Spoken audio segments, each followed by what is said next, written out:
Here we're going to demonstrate how to assemble a simple distillation apparatus.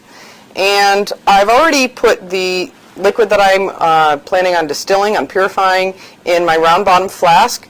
You want to make sure this is no more than 2/3 full so that we have some volume to allow for the boiling of the liquid.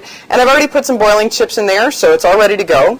And this will be the first thing I'll put onto my apparatus, because it's really important that we get this very securely attached with the clamp, because we're going to want to be able to raise the heat up to it and then lower the heat when we're all done with the distillation. So that'll be the first thing I put on. The next thing is called the Distilling Head, and this fits on. I've already added some grease to the ground glass joints, so they're ready to be fitted together. And this is where the thermometer is going to go. This thermometer adapter happens to be ground glass, so again that fits into the ground glass adapter. This distilling head might have various shapes depending on the glassware kit that you're using. And you can raise and lower the position of the thermometer. Notice I have the bulb lower than the takeoff arm, so that the vapors have to pass by the thermometer bulb before they get to the condenser. That way I really know that I'm measuring the temperature of the vapors. But I also don't want it too far down where this is a constricted area, and then the vapors won't be able to get up into the distilling head properly. So right about here is a good place for it.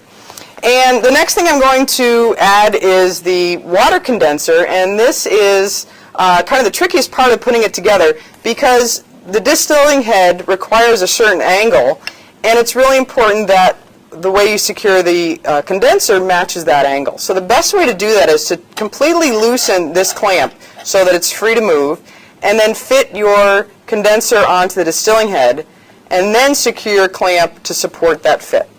So I'm going to hold those two together while I clamp it down. This is where it's nice to have a lab partner, so you have 4 hands working on this. And now, again, making sure that the clamps are secure, I'm going to double check this joint, and sure enough, we have a good fit there, so this looks like it's put together pretty well. The next thing we put on is an adapter which redirects the liquid that will be condensed, and we're going to aim it down into our receiving flask.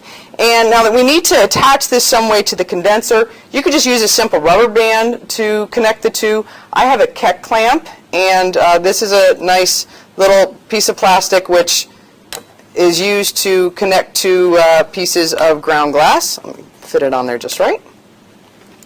And I have it on backwards. There's a fat side and a skinny side, and what you can see is when you try and fit it on the wrong way, it doesn't go properly, so now it goes better. And then we need to decide how we're going to collect our distillate when we're all done. In some cases, you might just want to use a graduated cylinder, especially if you're interested in the volume of distillate that you're collecting. You might want to use an Erlenmeyer flask. That's a nice self-supporting flat bottom.